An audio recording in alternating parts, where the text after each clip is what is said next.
Hi, I am Jeffrey Wernick back here with Bruce Fein and Ryan Cristian. Um, Welcome to another Fine Points. I'd like to start off by describing what are the attributes and characteristics of a frivolous lawsuit. And one is a lack of factual basis for any of the claims. Uh, Second is absurd or nonsensical legal arguments.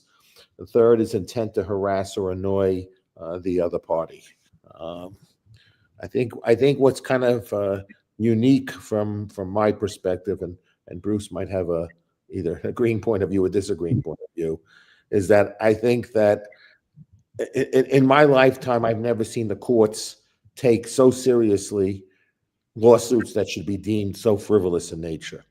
Um, uh, and I think if you look at the application of the Alien Enemies Act or the misapplication or abuse or misuse of it, the International Emergency Economic Powers Act doesn't give any stipulation with respect to the use of tariffs as a remedy for declaring uh, an emergency. Probably doesn't even qualify for emergency, and there are reporting obligations to Congress with respect to the emergency on a regular basis. So there needs to be consultation, which is not going on. So there's really, so really the claim that they're really applying they're just creating a pretext now that you have the takeover of DC. And what are they using with the DC? They're going to put the National Guard in and have the FBI patrol at nights. I guess the FBI is helping ICE, and now it's helping patrol the streets. So that I guess the FBI agents have nothing better to do. And when are they doing this? They're doing this when apparently violent crime is like at a 30-year low in DC. And let's look at what the characteristics of what the economy was when Trump came into office. When Trump came into the office, the economy was growing. Unemployment was low. It's about the same level it is right now. And inflation, after having jumped at the early part of the administration, was now within the close to the range at which the Fed had thought that they were approximately at their 2% target. And right now we're a little above the top. We're a little above where it was in the fourth quarter of last year. So I don't know, based outside of using the words emergency, I don't think there was any other real support, factual support in any of these cases that an emergency existed. Even with respect to the fact of a trade deficit, economic history has demonstrated. Ronald Reagan gave a speech a long time ago about trade deficits, and what he noticed was he inherited in 1980 when he became president. The U.S. had double-digit inflation, double-digit unemployment, double-digit interest rates, double-digit mortgage rates, and a trade surplus. Trade surplus. Got that? Trade surplus. Okay? Trade surplus. Okay? Trade surplus. Okay? Several years later, Ronald Reagan created more jobs in that brief period of time after 1980. And what happened? We had unemployment come way down. Okay. We had inflation come way down. We had interest rates come way down. We had a huge stock market rally. And what happened to the trade number? Trade deficit. Trade deficit. We created more jobs in peacetime expansion while we were increasing our trade deficit. Okay, we went from a trade surplus to a trade deficit. And when we went from a trade surplus to a trade deficit, we created more new jobs. We had the greatest stock market rally up in that period of time. We reduced inflation. We reduced unemployment rate. We reduced interest rates and created the greatest growth in prosperity in America in the post-World War II era, while we were increasing the trade deficit from the trade surplus. When the trade surplus occurred during double-digit inflation, double-digit unemployment, double-digit interest rates. There's no correlation between trade numbers, creation of economic wealth, and growth in GDP. So the trade deficit is not any indication. Trade deficit is an indicator of our consumers like to go into debt to buy more stuff than anywhere else in the world. So we have all these frivolous claims. And then we had the other ruling with respect to now the Court of Appeals is basically deciding that they prefer frivolous arguments to basically the administration giving the middle finger to the courts. So you now have a Court of Appeals that made up of, I guess, a majority of Trump judges who like the courts supporting frivolous lawsuits to support executive power exercised by Trump, and are disciplining judges who are trying to apply the law. And even in the circumstances where there were whistleblowers who were acknowledging that the intent of the administration was to flout, ignore the law, which has already showed a pattern of doing. So, Bruce, yeah, what's your opinion on my opening rant? Yeah, I think you even have a stronger case with regard, to the absurdity of arguing that the International Emergency Economic Powers Act authorizes tariffs. Aside from the fact that it's silent on that score, and because tariffs raise revenue and the Constitution is explicit, revenue is something only Congress can raise.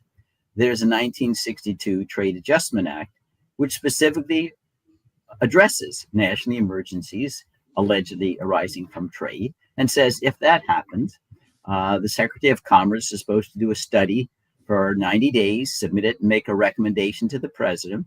And it's a product by product tariff, not a country by country tariff. And he has to make certain findings. So under the argument that's being made by the Trump administration now is that the International Emergency Economic Powers Act totally displaced the 1962 statute without knowing it, because it never mentions at all that there is any kind of intent to repeal the prior statute. Aside from the fact that, as you point out, Jeffrey, to claim a trade deficit is a national emergency is the opposite. Trade deficit is the earmark of prosperity. And it's true not only in the United States. If we go back and compare the mercantilism of the French under the Louis, the Louis 14, 15, 16, the mercantilism, with the British free trade in comparison, where they abolished the Corn Laws. Yeah, they ran trade deficits and became very prosperous, and France became bankrupt. That's why it contributed to the French Revolution. So this is not a unique feature to the American economy that if you had trade surpluses, trade deficits, so what? It's really irrelevant to the economic health of the country. Claim you have a national emergency is the opposite. And in fact, if we go back, although it wasn't the sole contributor, the Smoot-Hawley tariff of 1929 was what created huge barriers, increased trade surpluses as we went into a drastic depression, right? So you can have a depression with trade surpluses. It shows the economic lunacy of the whole kind of argument. Now, with regard to the Court of Appeals here, it was a 2-1 decision where the Court of Appeals, the two Trump appointees, said, well, the government really wasn't shown to be flouting the orders of Judge Boasberg with regard to not using the Alien Enemies Act under the theory that Venezuela has attacked the United States and about to conquer us in order to deport individuals without any due process. And he was willing and considering and made probable cause findings of contempt against the government because, notwithstanding his orders saying you're not to deport people, they were flying people to El Salvador dungeons anyway.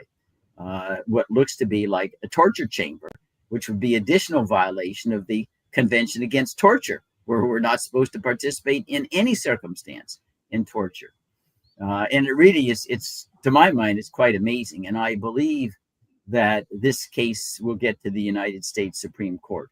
It's so devastating with regard to the judicial power to enforce its own decrees that it's startling, to say the least. And at that stage, we will get a very, very clear vision of whether the United States Supreme Court's going to be our last best hope against tyranny, or whether it's going to succumb. Yeah, in my opinion on this, let me just say one thing, Ryan, and then I'll. In my opinion, I think this is the attempt of Trump-appointed judges to protect the Trump administration from a discovery process, and that was the intention. The intention was that they probably know the administration were bad actors. I mean, they probably read the newspapers and have seen, with the confirmation hearings of Bovee and the three whistleblowers that came out and made the statements they did, that they must know that there must be some credibility, and they probably want to short circuit any sort of discovery process, because probably in a discovery process, there's a good chance, given if the whistleblowers are telling the truth, there's likely that this was a criminal enterprise. And yeah, and they want to protect the Trump administration, and I think that their objective is not to protect the law, not to protect the Constitution, but to protect the Trump administration. That's my opinion, Ryan. Well, you kind of addressed part of it right there. I was just going to say in general that, even just addressing like some of the things that took place before a certain time of my being immersed in politics, the Reagan administration, I'm not as well versed as, let's say, as some of the stuff, some of the administrations going forward from when I started doing this. Same point about some of the financial stuff. I'm not an expert on this stuff. So but I have, we're versed on some of it. My point though is looking at it from what I feel like I understand and watching, how the Trump administration is applying this. That was one part. You addressed the court side of it, that I was going to say that I don't think that, these are important things to break down for the illegalities of it. But I always come from the angle that I don't think that's their intention is to do the surface level thing. I think it's about, these are a means to an end to some agenda they have, which is kind of what you addressed there. But what do you guys think from the Trump administration? What do you think the real intent is behind what they're doing? Because they know, they're not stupid. They know they're going to get challenges here. So what do you think the real core point is to achieve? Is it one is to distract attention from from all the other horrors that are ongoing. Yeah, that's always a point. So they just do anything that they feel can get a new focus on something different than when they see they're in a hole that they can't climb out of. But I also think that you need to remember that tariffs are never imposed for economically sound reasons. Remember, the people who impose the tariffs are politicians. They have ulterior political motives. I mean, how can it be said that Mr. Trump made an economic decision in telling Brazil they were going to have a 50% surcharge on imports because he doesn't like the way they're dealing with Bolsonaro? I mean, this blatant decision based solely on something having nothing to do with economics. Or Canada and choosing to recognize Palestine. Or people who believe that there's climate change that needs to be addressed. Right. So, and these are not aberrations. Been around a long time. Look at tariffs. Tariffs have never, ever been economically based. They're all who's giving me the power. How can I help my friends and hurt my enemies? So when Apple comes in and says, here's a gold trophy, you're the greatest in the world, then now you can manufacture in China and you won't have to confront the tariffs. So when you resort to tariffs, it's an ability to further augment the president's power to help friends and destroy enemies. It's as simple as that. So it's always been. That's why, other than if you had a standard that tariffs were for revenue only, not for trying to protect so-called sunrise industries, at least you could, if you had that ethos, you could diminish the amount of political manipulation. But we don't have that ethos anymore. And so this is just another power play of the Trump administration, which Congress is letting them get away with. Bruce, why do you think that people, it could, I guess, just be misinformation, but why do you think people are of the mind that somehow this is going to benefit individual Americans? Because I think that's just easy to find, very simple research can show you that's not really the way it works, at least by and large. So why do you think that's become a common focal point? No, I mean, that may well be that for the protected industries that can't compete, it keeps jobs around for maybe a little while. And also because the injury, because it's tariffs, is spread over 300 and some million people who have to pay the price for it. They just kind of shrug their shoulders. It doesn't immediately seem to be hurting them. It will in the long run. And so they say, well, especially when Trump implies we're going to do tariffs and then we're going to end the income tax. And in the short run, you can fool a lot of people because we don't inculcate critical thinking anymore. But it'll come. Don't worry. The French understood that too.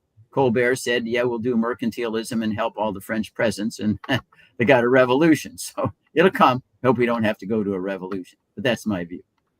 Well, it's a public choice school theory, like of James Buchanan.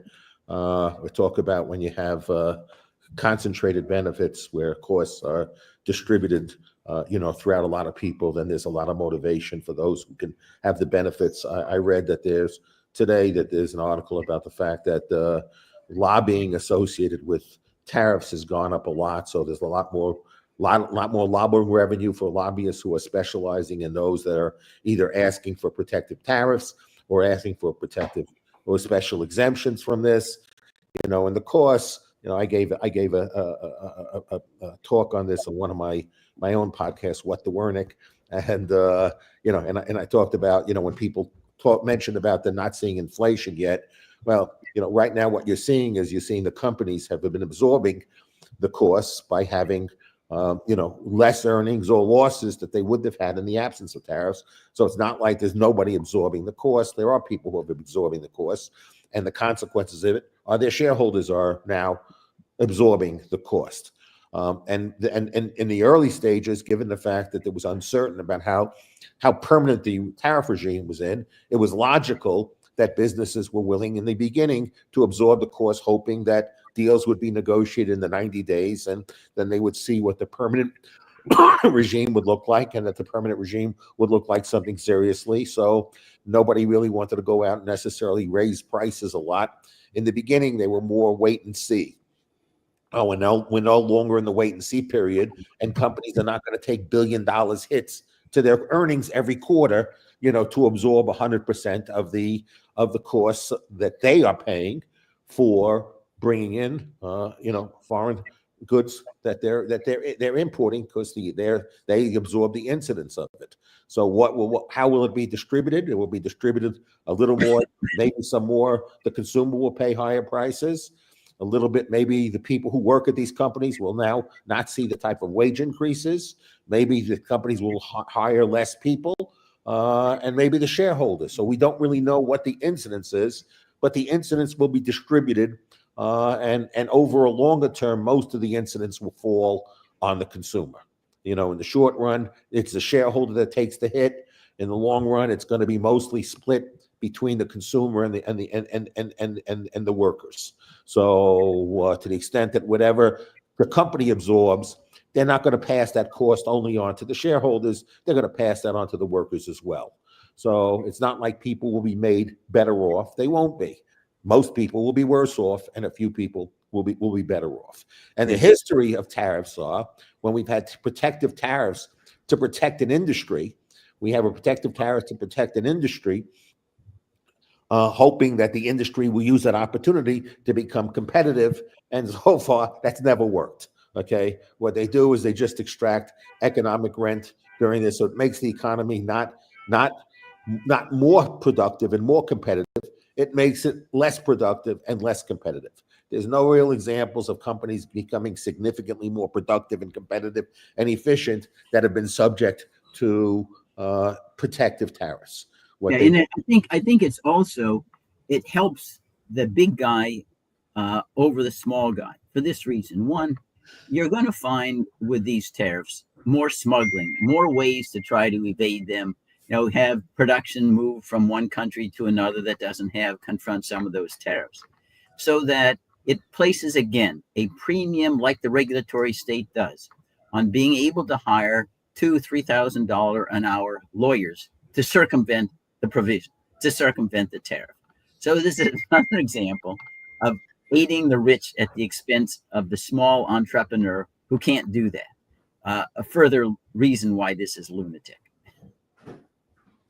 Yeah, I would like to add now. I got to get here. I'm not so proficient at this. At a speech Ronald Reagan gave on this back when people were concerned about the trade deficit, and the assumption back then is that the Japanese were going to completely take over the U.S. economy, which then led to 20, 30 years of significant decline of the Japanese economy.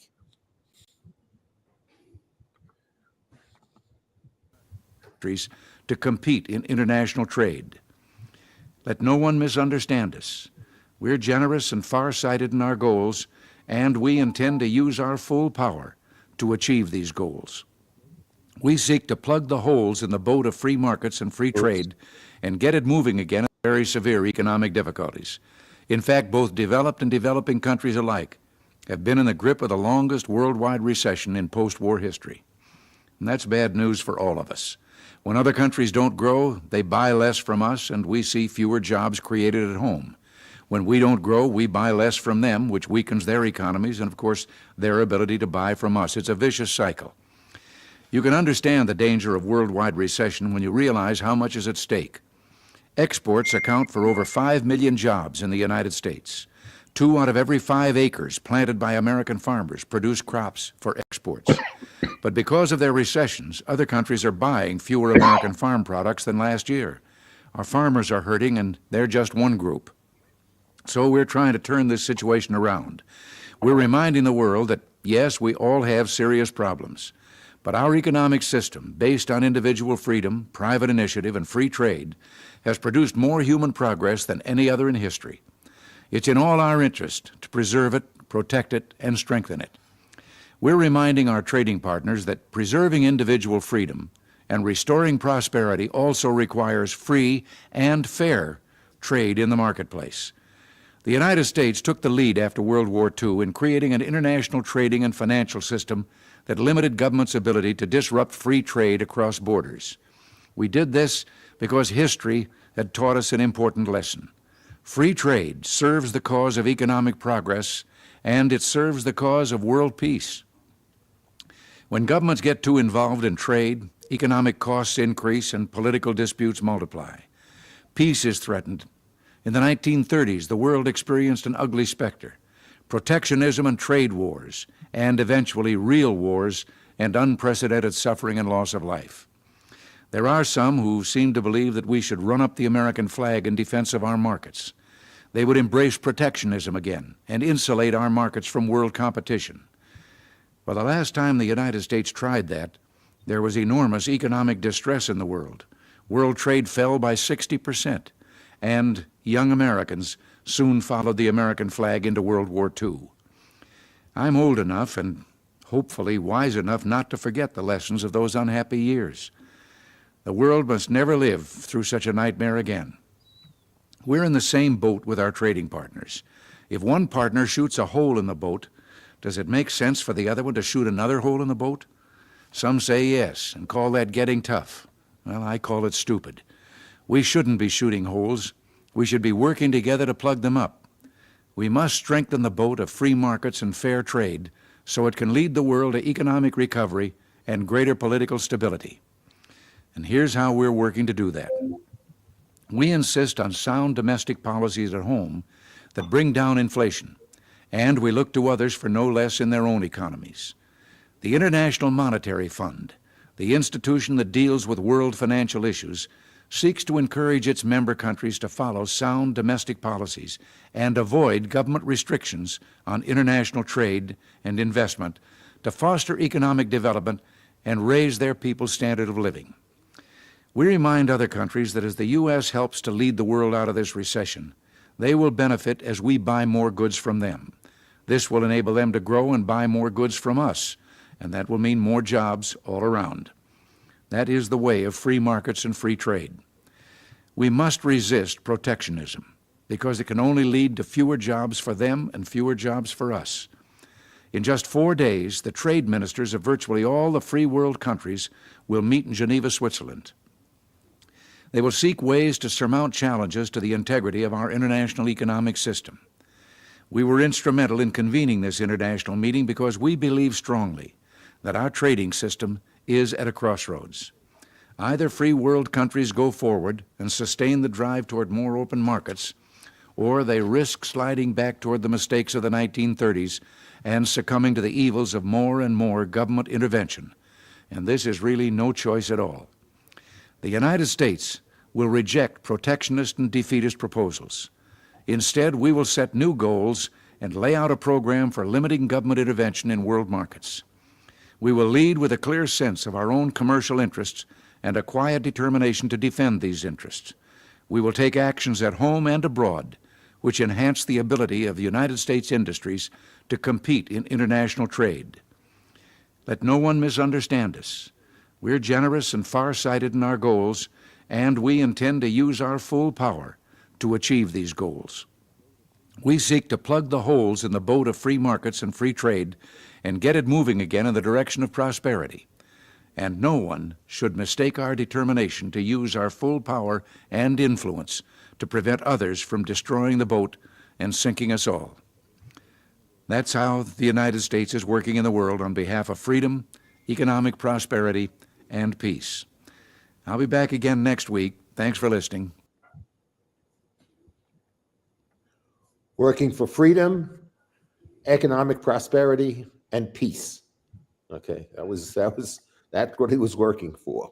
And I love the analogy with respect to, because somebody shoots a hole in the boat doesn't mean that you also shoot a hole in the boat, and then everybody shoots a hole in the boat, and soon the boat sinks. So that the greatest creator, the greatest engine of prosperity and peace has been free market capitalism, and not what we're seeing is a return to a mercantilist type of policy based upon, and I want to read the beginning of the section that Trump has applied to implement this tariff regime. Section 202 of the International Emergency Economic Powers Act. Any authority granted to the president by Section 203 may be exercised to deal with any unusual and extraordinary threat. So apparently we have an unusual, extraordinary threat with every single country in the world. Even countries we're having a trade surplus with, we still are subject to an unusual and extraordinary threat with every single country in the world, which has its source in whole or substantial part outside the United States to the national security, foreign policy, or economy of the United States, if the president declares a national emergency with respect to such threat. Okay? Then it talks about what the authorities are: to investigate, regulate, or prohibit any transactions in foreign exchange or transfer of credit or payments between, by, or through banking institutions, to the extent that such transfer of payments involve any interest of any foreign country or a national thereof, or the importing, exporting of currency or securities by any person, or with respect to any property subject to the jurisdiction of the United States. Okay? So doesn't sit here and say, I can implement a tariff regime all over the world for non-specific reasons, for non-specific threats, okay, that don't really exist, and that there's not really anything extraordinary about the circumstances, because we've been running trade deficits for a long period of time, and we've had a period of low unemployment, no inflation, significant. Look at the type of trade deficits that we ran in the first Trump administration, and he called that the greatest period of economic prosperity in the history of mankind, okay? So how were we able to create the greatest economy in the history of mankind, according to Trump, okay, while running significant trade deficits? Yeah, I think now suddenly we're in an extraordinary emergency. Yeah, I want to make what I think, without disputing anything you've said, Jeffrey, the larger point I want to go back is this. Politicians are the ones who decide tariffs. Every politician in history has ulterior political motives. They're not economic geniuses. They always try to manipulate tariffs for a political, non-economic motive. That is why, except when you have minimal revenue that you need as bare bones, which was true until we relied on tariffs or excises until the income tax amendment, you never want to get the government involved. It's just another form of socialism, communism of the type that Trump denounced Kamala Harris for. Because we go back, anybody who knows how Congress operates, and I do because I'm up there every day, they don't sit down there and look at the economics of this or that. Who are their political friends and enemies who come in and complain about it? That's why it's a bad principle at all to accept that you want tariffs, except when you need minimal amount of revenue, and that it should be probably a flat tariff that tries to prohibit the manipulation of the rate in order to advance an ulterior political objective. And this has been true in all countries, all places, all times. It's never going to go away, right? And that's what we have to look at with regard to these ridiculous tariffs. At one point not long ago, really quickly, Richard, just that there was very clearly a point at which the government recognized that emergency governance was the way to circumvent damn near everything. And that's been applied more and more and more every single administration, at least as far as I've been paying attention. You know, maybe 9/11 forward, it became a really obvious point, but even before that. So I just think that's important to note on every possible point. And again, I always agree with Bruce's point about the motivations of politicians, and I think that's important to think about. Go ahead, Richard. Yeah, Richard, I just want to add, I apologize again, Richard, you need to have your full say here. But in 1976, when Congress passed the National Emergencies Act, they never defined what a national emergency was. You know, this was supposed to check presidential power, and it did the opposite. That's what these lunatics did. You can decide whatever you want as a national emergency: stupidity in the classroom, gun violence, climate change, whatever you want. The LGBT enthusiasms, it's ridiculous. That all goes back to Congress's anemia. But go ahead, Richard. Sorry. Well, just three very brief points. One, and everyone's going to get mad when I say this, but Trump is a free trader and will ultimately prove to be the greatest free trader in the last 50 years, if not American history. How do we know this? Well, number one, he repeatedly said in 2016, 2017, 2018, that he was a free trader. And how do we know that this isn't just words? Well, at the Ottawa G7 meeting in 2018, he called for zero tariffs and zero non-tariff barriers. And not a single world leader took him up on it. And at that point, they started to think, okay, 0, both tariff and non-tariff barriers, eliminating that, have a global free market. How do we get there? Asking them to go along didn't seem to work. It was crickets at the G7. So tariffs began as a negotiating tool to force other nations to comply. So far, frankly, it seems to be working. Look at the number of trade deals. Now let's look at those trade deals. Now I'm on point 2. The North American and and Western European markets are the 2 largest markets of the world. Thanks to Trump, we have, for the first time, 0 tariffs and non-tariff barriers on food and energy sales into the European bloc, and 0 tariffs on industrial goods, right? That's all the factory-made stuff. That's robots that we're going to be building in the future. That's aircraft. That's automobiles. That's a lot of things, right? 0 tariffs, and most of the non-tariff barriers have been cleared away. This essentially merges the 2 biggest economic blocs on Earth into one free trade or freer trade unit. This is a world historic achievement. You don't like how he got there, but he got there. Now, what you're going to say is, well, what about the 15% tariff on goods coming from Europe? Obviously, that is not a free trader's dream, right? But that tariff can be lowered over time. And frankly, I think it will be. I would not be surprised to see that tariff to be substantially lower by the end of the Trump years. Why? Because Trump knows, and his economists like Kevin Hassert and Scott Bessent certainly know, that high tariffs retard innovation and competitive behavior. Companies that benefit from tariffs innovate more slowly or not at all, maintain higher prices than the world clearing price, and there's a whole host of other ills that are connected with tariffs that are well known in the academic literature, and no one disputes them, including, as far as I know, anyone serious on the Trump team. So this is, you're looking at a moving point in time. You're looking at an ongoing renegotiation of a global trading system. And so far, the results look pretty good. Third point, last point. All of the economists who model, and I've looked back at the National Bureau of Economic Research and other places, all the economists who modeled this modeled the following scenario. U.S. raises its tariffs, Europeans, Asians, others raise their tariffs, and we end up back in the early 1930s with a vicious trade war that impoverished everyone, right? The Smoot-Hawley tariff is one of the great policy mistakes of American history. I mean, right up there with the Federal Reserve Act, right? Okay. They modeled that, and they predicted the end of the world. What they never modeled, and I haven't found one model in the National Bureau of Economic Research or in other academic searches that I've done on Google Scholar, I haven't found a single academic study that looked at what actually happened. That is to say, we raised our tariffs, they lowered theirs. Why didn't they model that as a possible scenario? Because their mental model is stuck in 1930, in which the British economy is not an economy of 60 million people.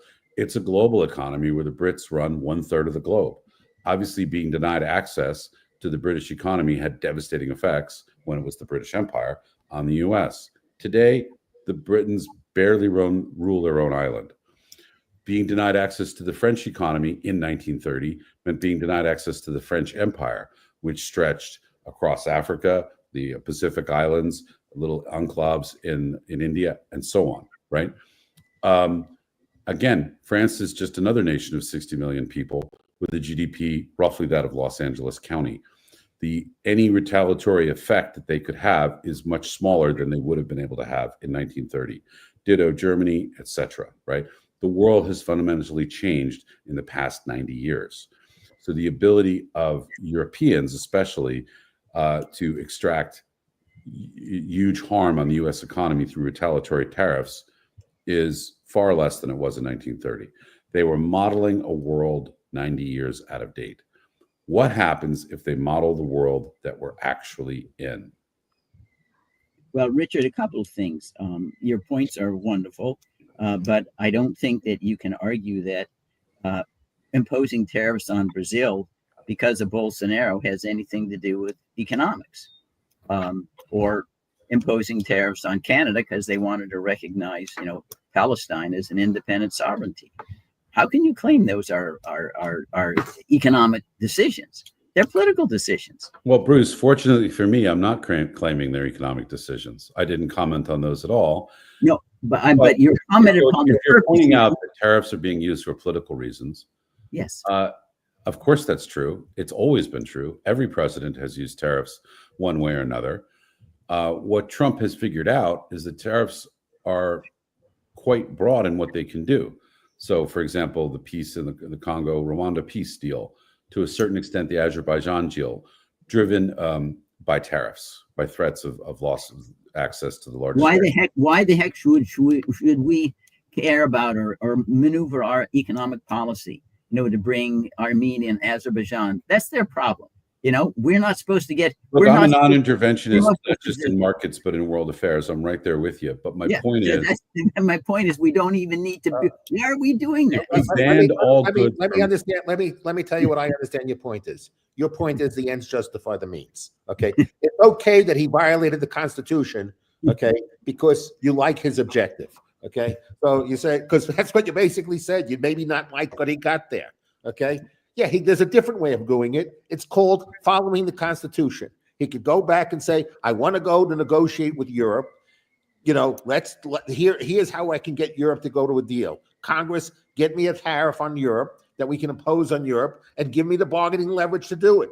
Don't claim the use of this act, the abuse of this act, and use this act in a way that was never contemplated to do. Don't violate the law and say, look, let me violate, then let's just do it for everyone. Let's just eliminate every law for him, okay? And let him do what he wants, because that's what he wants. He basically said, don't apply the law to me, and forget the Constitution, okay?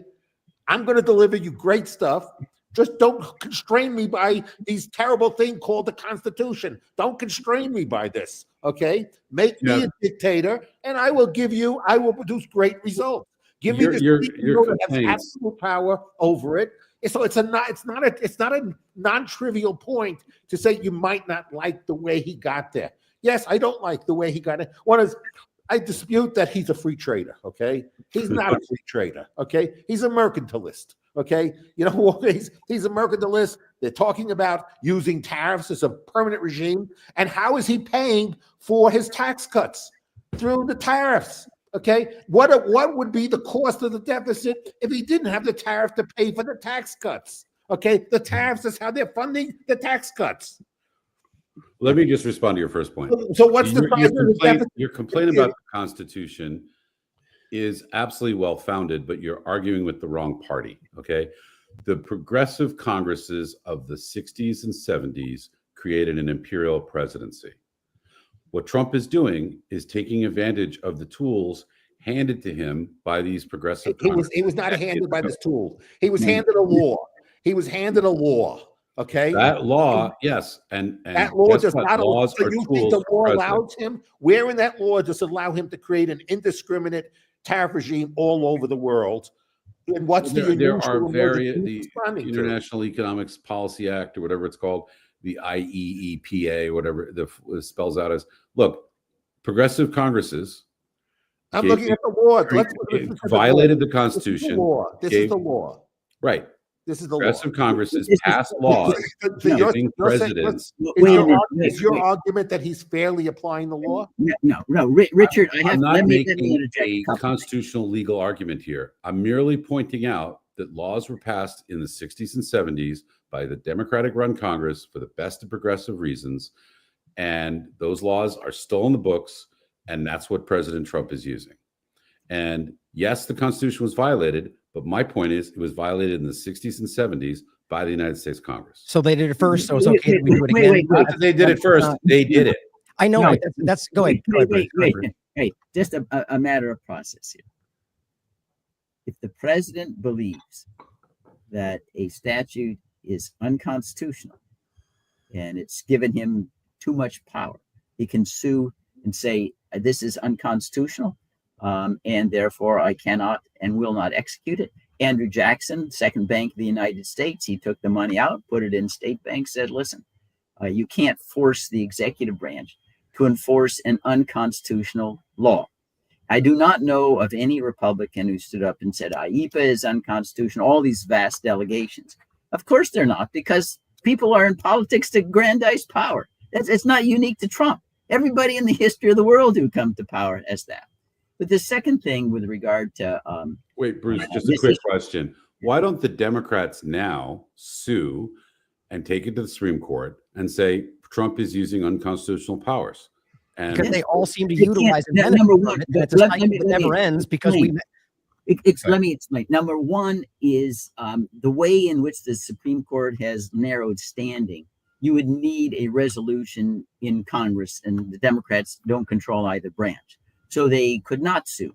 Now, if they did have power, then they could sue. I mean, there was a successful suit brought by John Boehner against Obama for not properly or spending money that wasn't available under the Affordable Care Act.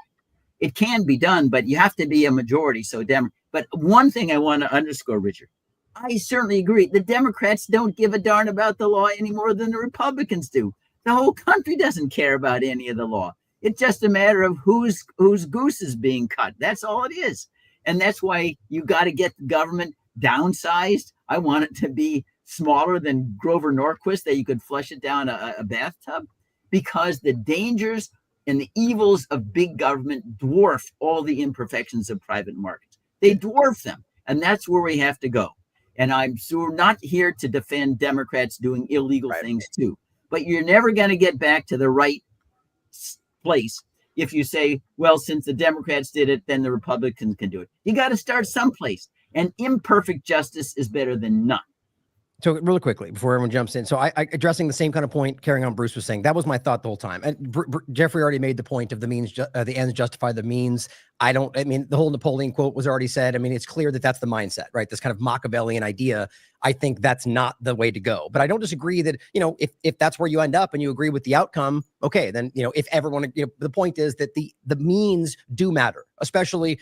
I mean, I think it matters in general, regardless of, where we are. Now, to the point, I understand we're in a broken situation. I think we all agree the government, both sides of it or all of it as one, are actively doing everything they can to benefit themselves at the expense of the people. Like, I think we can be honest about that. I hope so. And so my point is that we can't keep going. They did it first, so we can do it to get, even if the logic, which is, by the way, what a large portion of the Trump following thinks, that because they broke it, we have to break it to get it back to where it should be. Now, look, maybe that's even what he's trying to do, but I've never seen that succeed. And at the end of the day, it's cycles, and people who gravitate to that, like Jeffrey's point about the lobbyists on top of another problem, like this built like an industry around another problem. The reality is that will continue to be a problem. It will continue to grow. And that's what we've seen, at least as far as I've been doing this, that's all I've ever seen. And I think it's important to acknowledge that, on the last point, that the government, left and right, in the way they conduct foreign policy, the way they're using tariffs, as Bruce made clear, have ulterior motives, like he's been saying, but in a large way, not just about like what Trump is doing in particular.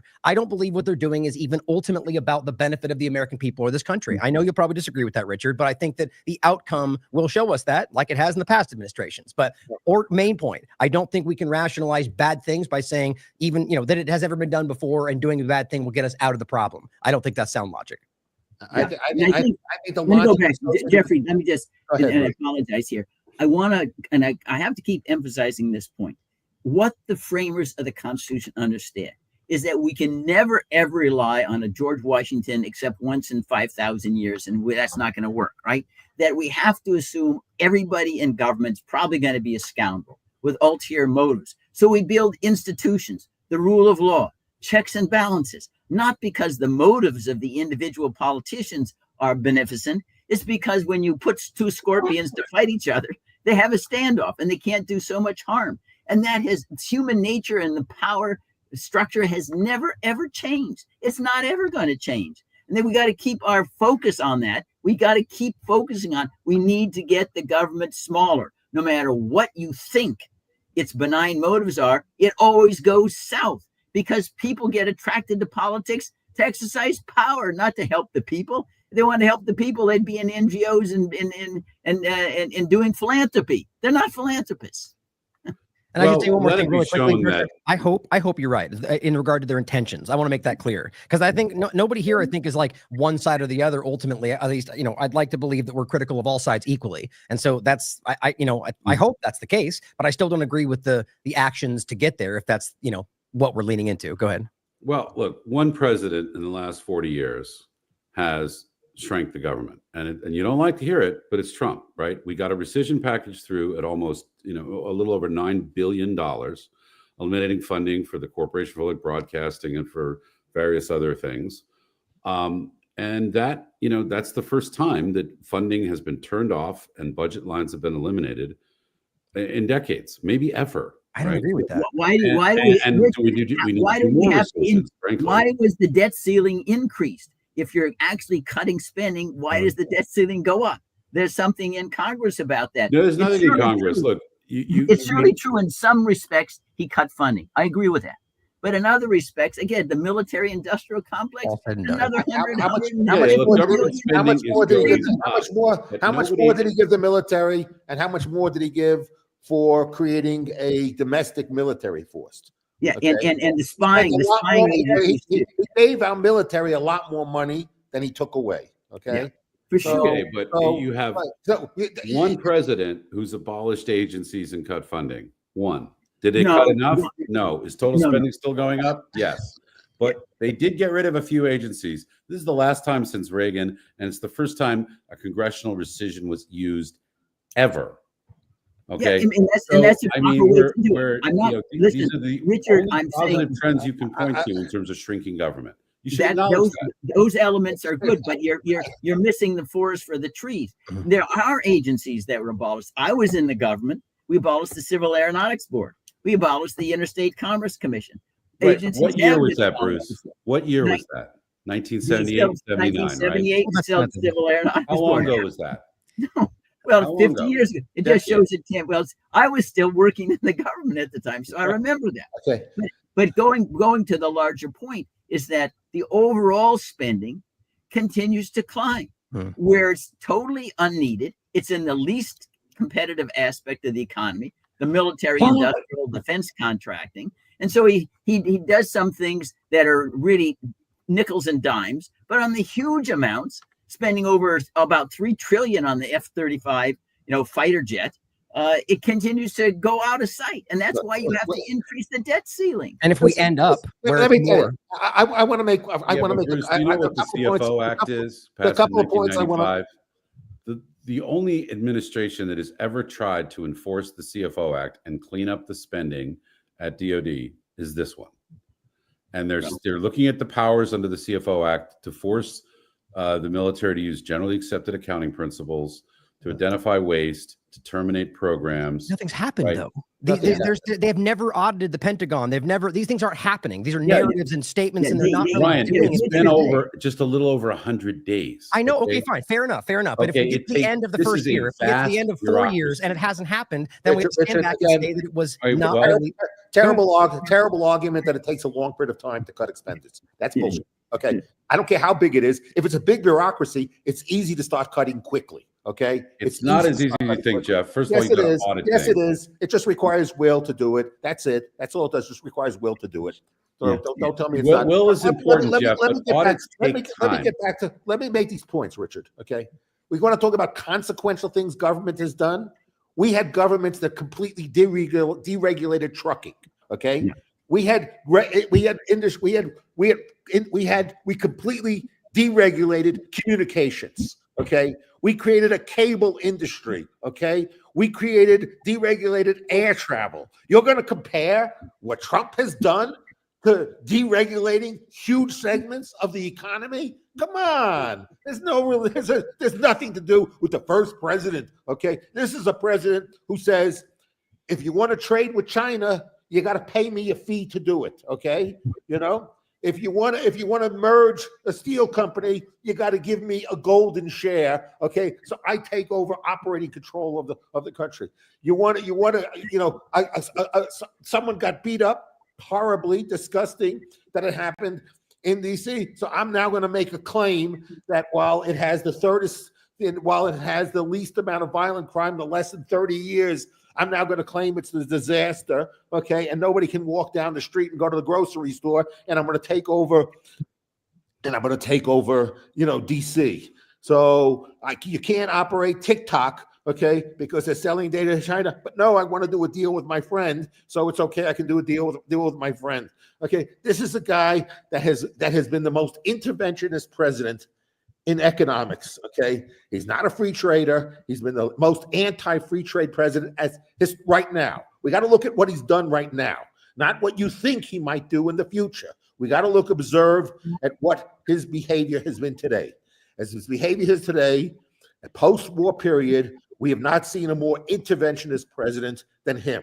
We've not seen a bigger spender than him. Okay, we've not seen someone who's so interventionist in the world as him.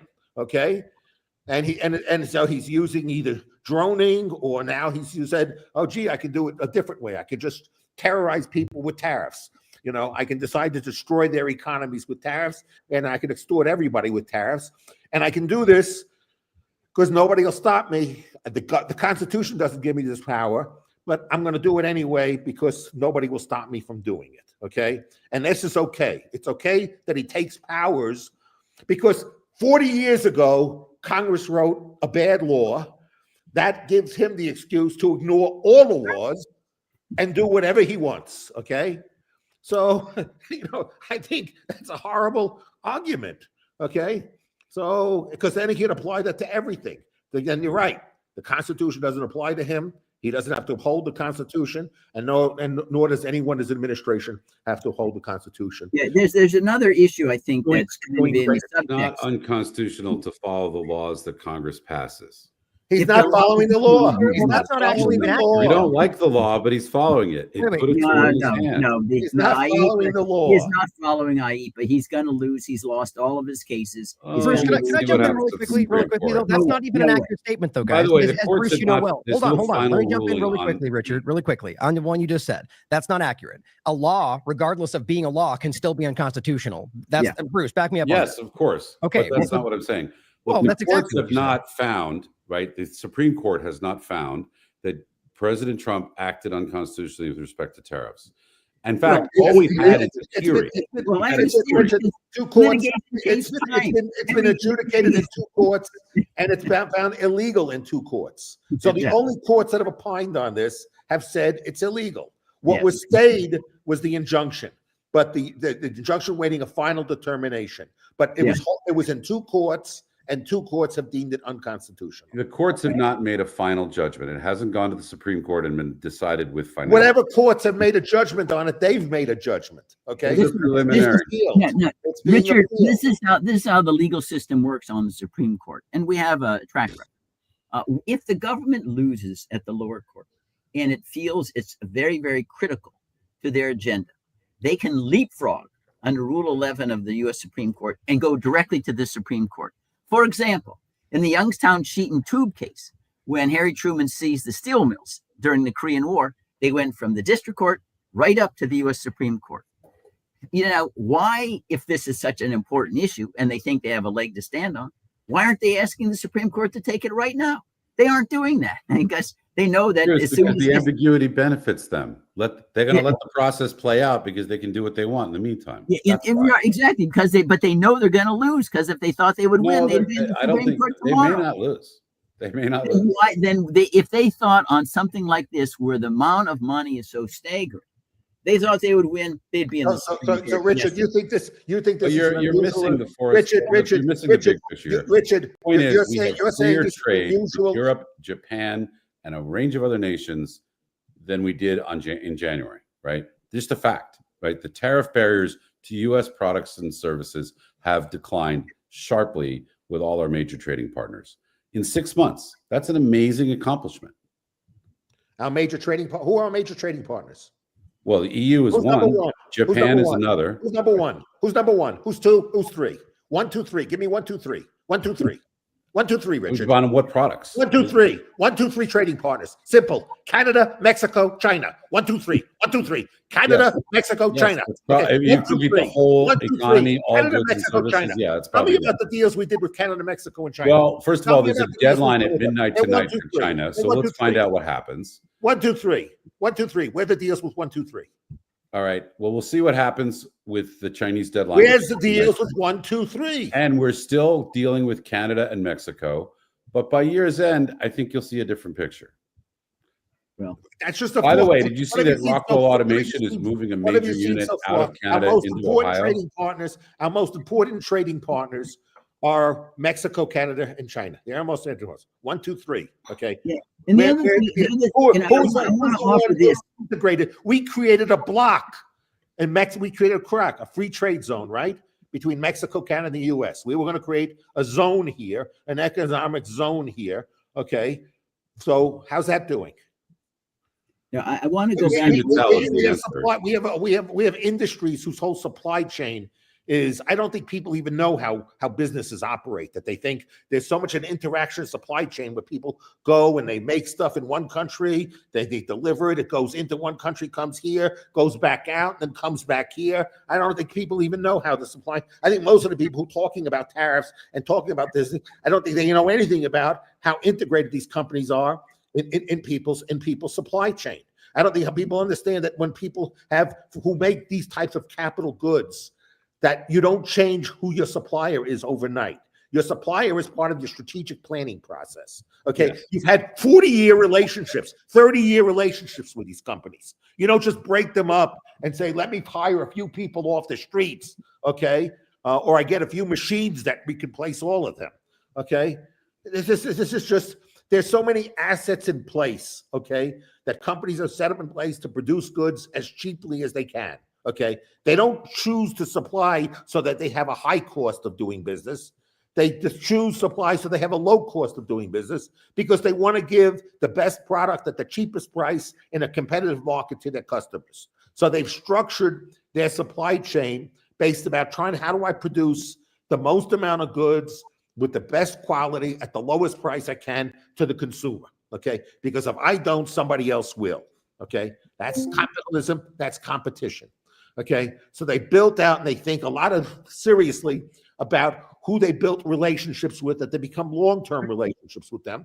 And we think overnight, we're going to just change that. Overnight, we're just going to change all of that.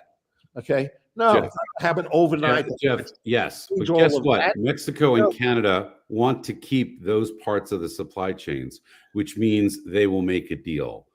So the U.S. investments in Canada and Mexico are the very leverage Trump is using to get the deal he wants. No, they've said no so far. They've said no so far. Give it time. Give it time. You know why they've said no so far? Because a lot of the companies, a lot of the companies are going to Trump saying, "I'm going to go bankrupt if you enforce these types of things. I can't survive as a business." You don't think the businesses are lobbying with Trump about the consequences to them? I'm sure they're seeing Lutnick and Besant, and I'm sure they're being politely received, but apparently those lobbying efforts have not changed the president's agenda.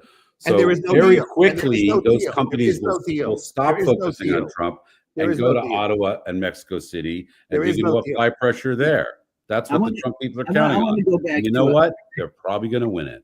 Yeah, I want to go back to that's a forecast. That's a forecast. But again, it still isn't a point. Is the fact is, tell me the law that lets Trump set tariff policy globally. Yeah, in the other element, tell me which law gives him that right, Richard. Why, if Trump, Richard, just answer that one question. Where's the law that gives Trump the right of setting tariff policy and taking it away from Congress? Where's that law? Congress gave up its authority where? In What law? IEPA and other statutes. What does it say? Unusual and extraordinary. Now you're getting into the weeds between the unusual, extraordinary legislative threat. and executive branches. What's the And usual, the extraordinary courts will threat have to coming Mexico? decide, Jeff. Explain to me what the usual, extraordinary threat coming from Mexico is. No. Listen, other than the cartels and the drugs and so on. That has nothing to do with the tariff policy. Yeah. That doesn't even say tariff as To a you it remedy. doesn't. To Trump it does. No. Show me where it says a remedy to tariffs. Show me where it says That's a not how remedy. you interpret statutes. You have to interpret the congressional. Okay, so now we have the word tariff nowhere appears in IEPA. Moreover, for virtually 50 years, no one believed IEPA, using just the common understanding of the statute, included tariffs. It was never invoked ever, including in Trump's first term, to impose a tariff whatsoever. However, there is another statute called the Trade Adjustment Act in 1962 that does use the word tariff and explains, if you think you have a national emergency, how you address it. And it's not the way Trump is using the 1977 law. And that's why he's losing all of these cases. And moreover, he has a Republican House and Senate. If he wants the authority, why doesn't he go back and use their least ambiguity and ask Congress to amend the statute to put in tariff authority? He hasn't done that. All right. No, he hasn't done it. Guys, there's a bigger problem here, right? And this is why you don't understand what Trump is doing, okay? Give me a second to explain.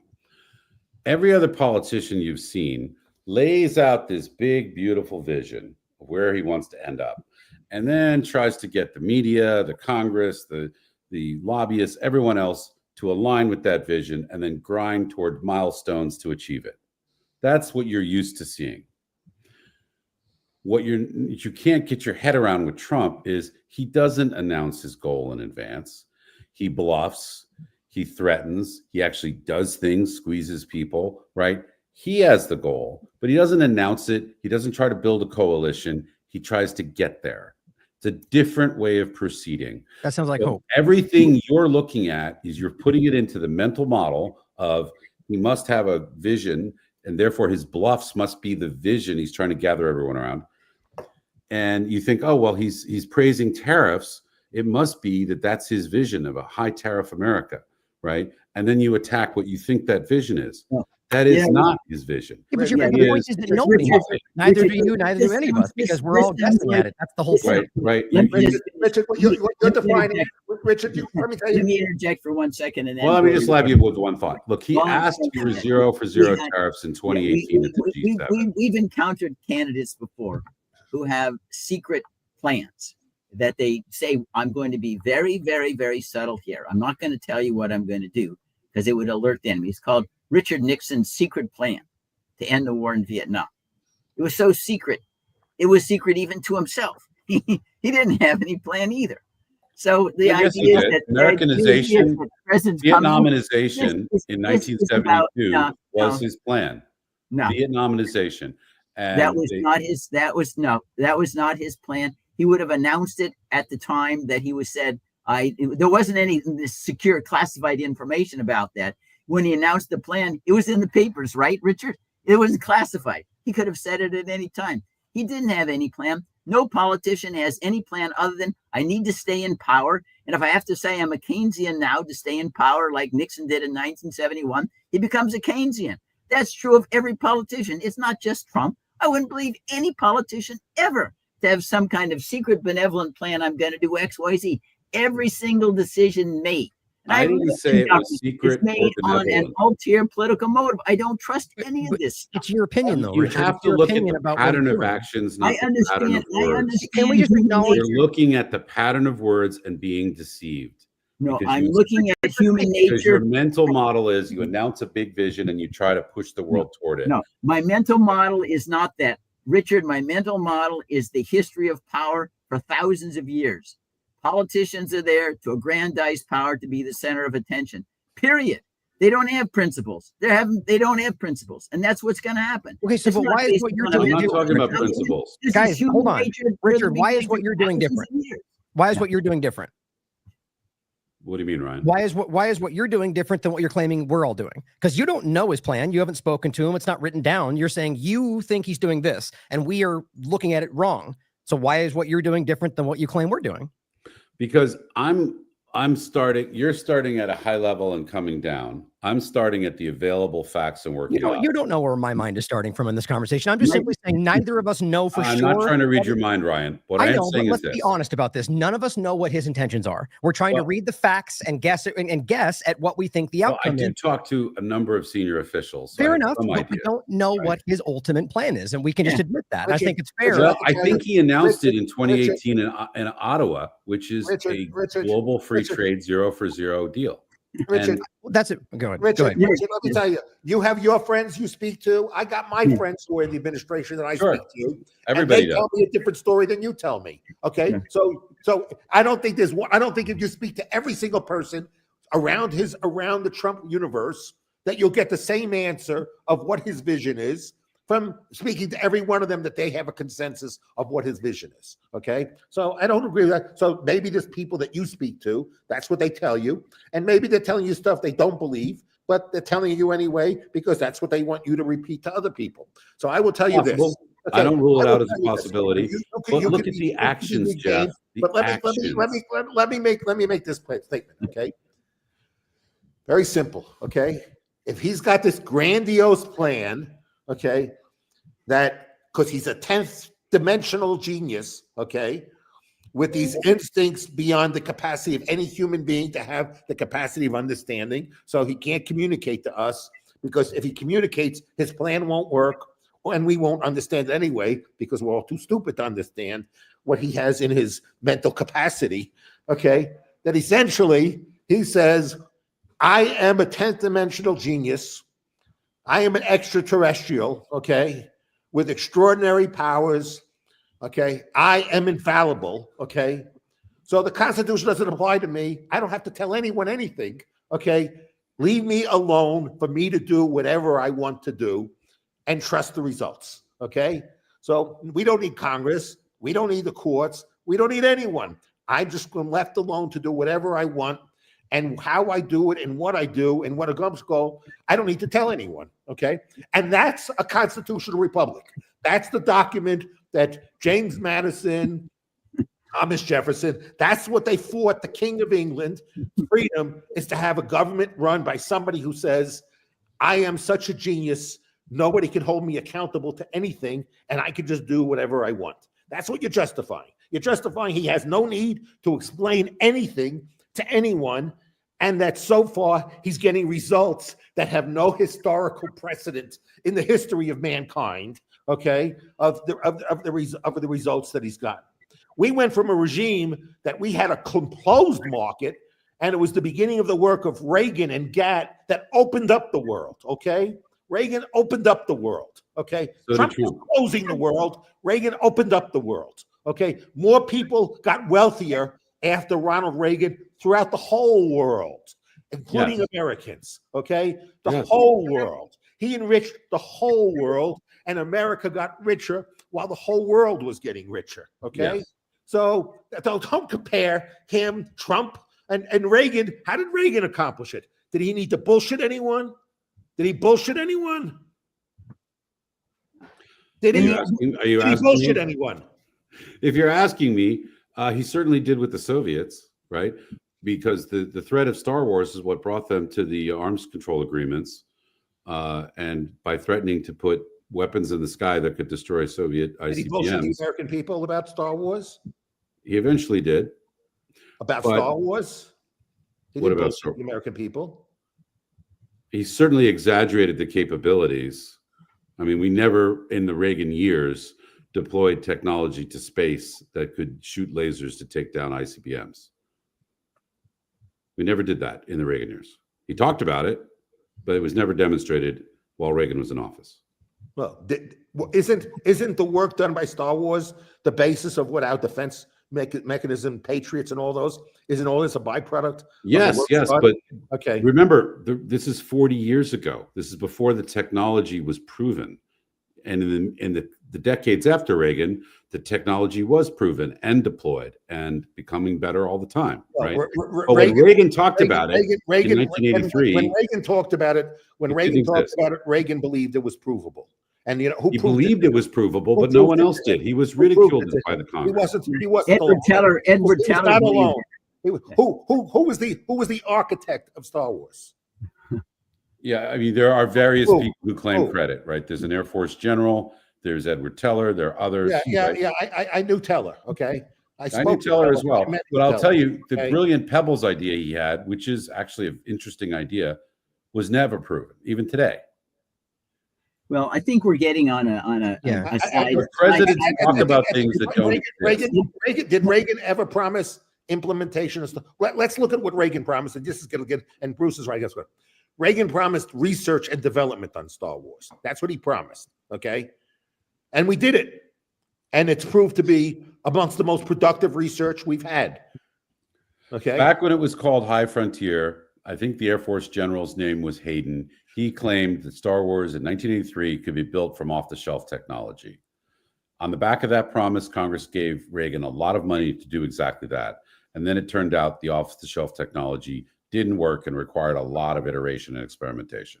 So again, presidents talk about things that are paper.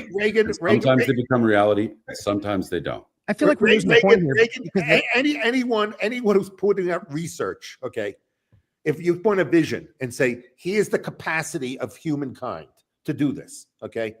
Do you think when Reagan talked about the capacity of what humankind was potential could accomplish when he looked for funding at it, do you think Reagan in his mind really thought, I'm just bullshitting people and I just think this convenience and I just don't believe in this and it's all bullshit, but I'm going to look to fund it anyway? No, I think Reagan sincerely believed in High Frontier, what later became known as THAAD, and then Star Wars by its critics. Yes. Right? I think Reagan believed it, but my point is, it wasn't a functioning reality when he promised it. But he didn't sell it as a functioning reality. So the first thing I asked they said off the shelf parts. The first thing I asked you, Richard, is did Reagan bullshit the American people on this? And no, Reagan sold it as a research project. Reagan never said in 2 or 3 years we're going to be able to deploy this. Matter of fact, Reagan said the Presidential Commission issued a book called High Frontier. Absolutely said. Reagan's goals were to deploy, to get this out and offer it to the world. Okay, because he wanted to end nuclear weapons. That was his goal. Yeah, but its usability in 1983 was certainly exaggerated. Okay, if you go back and you read the High Frontier report, I mean, it's pretty clear that they were not able to do the things that they were promised. This is a diversion. Of Reagan. I could go on all day. Look, I'm a fan of President Reagan's, but this is diversion. You know, Yeah. I think a couple of things. One, the fact is presidents make statements and then they retract them all the time. There's not like a precedent and stare decisis. They have to continue it. Franklin Roosevelt ran on a balanced budget and he said, well, that's tough. You know, we're not going to do a balanced budget anymore. And this happens all the time in politics. And it's not unique to Trump. Everybody who says X on one day, Y on the next day. You know, we had Jimmy Carter. Well, Soviet Union is not really all that terrible. And then suddenly comes Afghanistan. And now we have the Persian Gulf and it's a cause of war if there's any oil cut off. So and that's one of the problems we have with politicizing the economy. It creates an additional risk factors for business because business really doesn't know whether the next day the law is going to be turned upside down. I mean, the Keynesian in 1971. Bruce, get to the bigger question. All this uncertainty over tariffs might be slowing the economy, right? And Jeff has pointed to numbers, which I think are accurate, that show that retail businesses are closing, the record number of vacancies. We're seeing the total employment is growing, but at very small amounts, and it's very fragile. So the tariff uncertainty, there are other factors at work here, but the tariff uncertainty is definitely having an effect. And so I think the White House realizes that the faster they can conclude these deals and return some certainty to the markets, without that capital investment, you're not going to have those jobs. I don't think you can eliminate them. That's Richard. As long as you have this ethos that government is legitimate to try to find the good guys and the bad guys, there's always going to be the uncertainty because there's nothing that prevents the government giving you a constancy one day and then doing the opposite the next day. It happens all the time for political purposes. And that's why you need to get government out of the business in toto. Completely. Bruce, I don't trust anybody. We agree. We both prefer locks to Hobbes for the same reasons, right?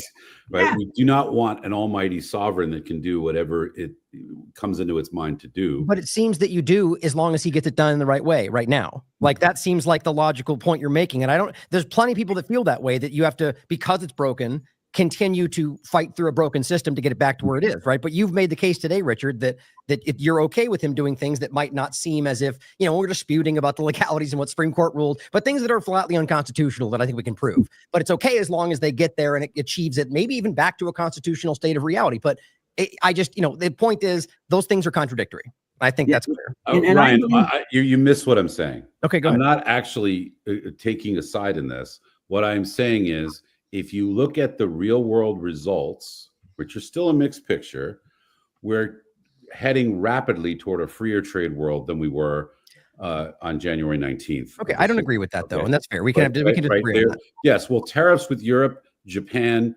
Vietnam, Indonesia, and so on have fallen, right? Well, the tariffs that on our goods have very fallen. Simple statistic. We're exporting more, we're exporting less, and we're importing less. Okay. Global trade is going down. Okay? You're absolutely right. Global trade is going down. So normally, if you're freeing up trade, global trade would go up. So far, global trade has gone down. Okay. So far, global trade has gone down. That seems to be a bad outcome. So far, I can judge him based upon what he's accomplished so far. What he's accomplished is a period of 1/4 of the economic decline. Inflation's a little bit higher than he was in office. Unemployment's a little bit higher. Labor force participation rate is lower. Stores are closing. Businesses are not making investments, despite of all these claims that he's always made the last time around about companies that were going to make billions and trillions of dollars of investments that then never materialized. So what I'm just looking at is the facts. The facts are it's a very mediocre economy. And with the president begging the Fed to lower interest rates because he knows the economy is not very good. So he's begging the Fed for a lot of help. Okay. Well, okay, Jeff, also ask yourself, I agree with everything you just said in terms of the economic factors you're citing. But ask yourself the next question. If the Fed were to lower interest rates, it's possible that mortgage rates would go up, not down, right? And we've seen that before in patterns in the data, right? So be careful. This is where Trump needs to be careful what he wishes for. we could see the response to the Fed cutting rates, inflation expectations drive mid and long-term treasury rates up because of inflation expectations, and that would drive and therefore the market, because the market sets interest rates, not the Fed. It sets. No, this is the president. This is the president who ran the largest budget deficit in our nation's history.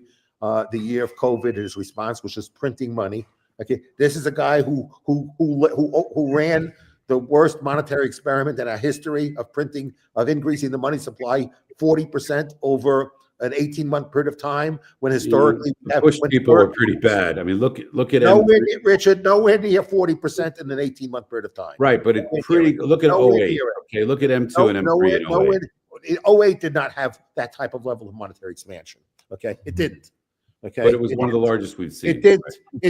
It did have 40% economic M2 growth in an 18-month period of time. We've never had any 18-month period of 40% growth in M2 except under Trump. Okay, never anywhere close to it. Listen, I think we're getting remote close. And he wanted negative interest rates.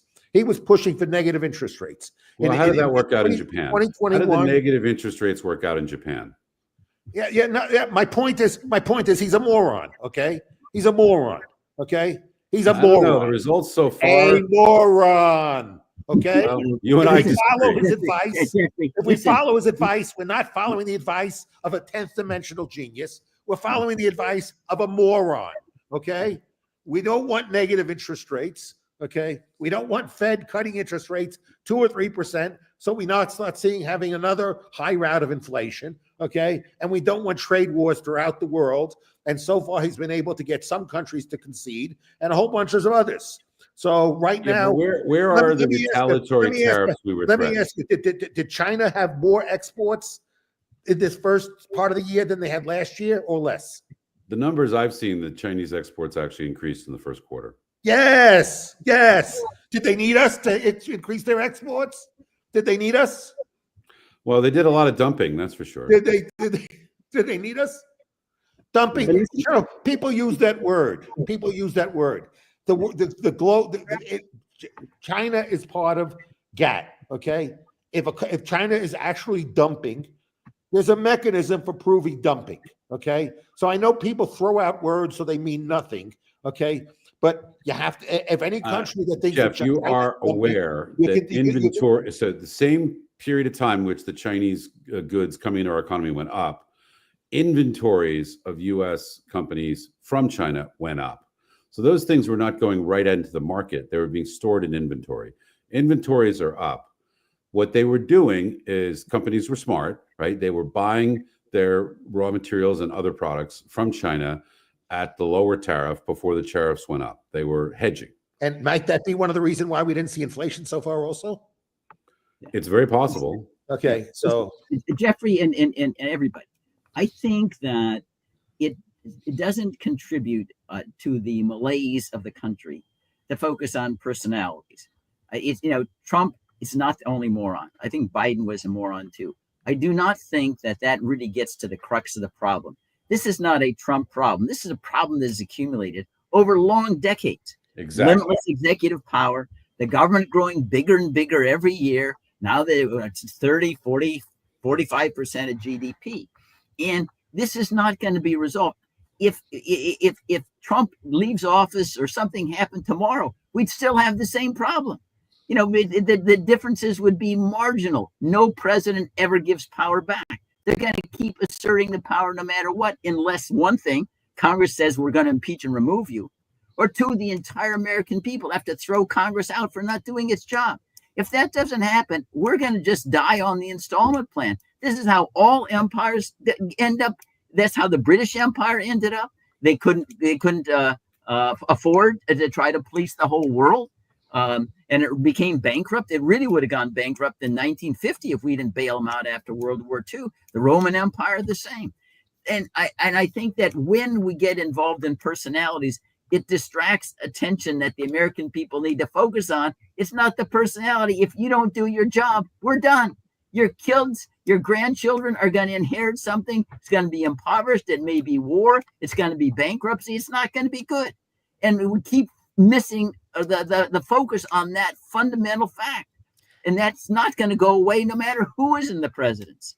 Can I jump in real quick? Because I'm going to have to leave pretty shortly. And I just want to add to that. And I think, one of the things that I really took from that and what I think's been going around is I don't think more of the same. And I do know you made fair points, Richard, about things not being exactly the same in the past. But my point, though, is that more of the same in the illegality, the rampant lawlessness, the unconstitutional acts, regardless of the logic, will give us more of the same. And I think that's what Bruce is kind of saying, is that we're just going in the same direction. And I think one thing that we see them doing, and it's, again, I hope it's clear this whole time that I don't think any of us are only, except for the points directed only at Trump. I think generally we're all talking about just the government and the ongoing problems that have continued to be there and the coercive actions of the way they conduct policy, not just tariffs, but damn near everything. Trump is just very, very obvious about it, but it has been the same for a long time. But Trump is he shoves his personality into it, which, by the way, is why it's hard to decouple his personality from this. The point, though, is that, I'll just put it on what Bruce said. We have a dying empire, and they're trying to enforce their control over the financial system and a lot of other things through that same network, and they're losing that influence one by one. That's what I think the coercive effort is to try to hold on to that in a very broad sense. But my point again, more of the same, whether unconstitutional actions, forced coercive policies, are not going to bring us back to what we thought we were at or what we think we should be. I think that's obvious, but I'm not leaving yet, but I just want to throw that in before I have to drop off. So go ahead, guys. Well, before societies die, right, they continue. And they continue by renewing themselves. And they renew themselves by clearing away the plaque that is accumulated and restoring their institutions. And I think to restore constitutional order in the United States is something that's going to take decades. But it's going to require not just we're not going to suddenly get principled politicians, but we can get another bout of deregulation. We can get, we see the Supreme Court asserting itself with the major questions doctrine and some other doctrines, which are frankly a helpful return to the pre-1930s Supreme Court and the more traditional jurisprudence. We are seeing some healthy trends in the right direction. And we'll see what happens. I think the problem is the Congress, we want to put all these things on the desks of Congress. The very thin Republican majority doesn't want to do much. We'll see what happens, but my guess is they're not going to pass a budget in October when they're supposed to. They haven't done that in 50 years. We'll get a continuing resolution, and we'll be lucky to see a budget before January or February. And that means that they will continue the spending from the Biden years at the same levels across all the departments. So I think that we're not going to see a significant reduction. As Obama was a big spender, Trump then was a big spender, Biden was a big spender. So let's not just refer to the Biden years as, Biden is the benchmark, and the Republicans are just spending on Biden as the benchmark for a big spender. No, the big spending is a bipartisan effort, including Trump. And it goes back 50 years, including Trump, including Reagan. Yeah, right? Including, and I want to go back, TARP, the TARP program, right? That bail out all the banks who were made utterly ridiculous loans. Hank Paulson, Secretary of Treasury, said at the time, well, in Washington, D.C., he said, I didn't have any authority to do anything. But if you take the lead here, no one cares about it. That's Hank Paulson. So this has been around a long time. And the TARP program was ridiculous. It was taking from the middle class to help the golden parachutes, the banks that were going under because they made absurd $1 million loans to people who had like $20,000 salary per annum. And I think that it goes back to the fact that it's not just the thin majority, that explains what I call congressional anemia.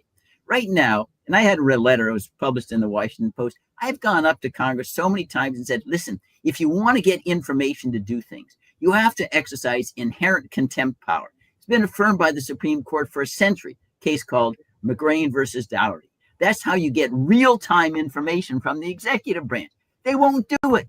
It doesn't matter, Democrats, Republicans, they won't do it because they still live in this empire bubble that they believe truly the White House is a monarch or an emperorship.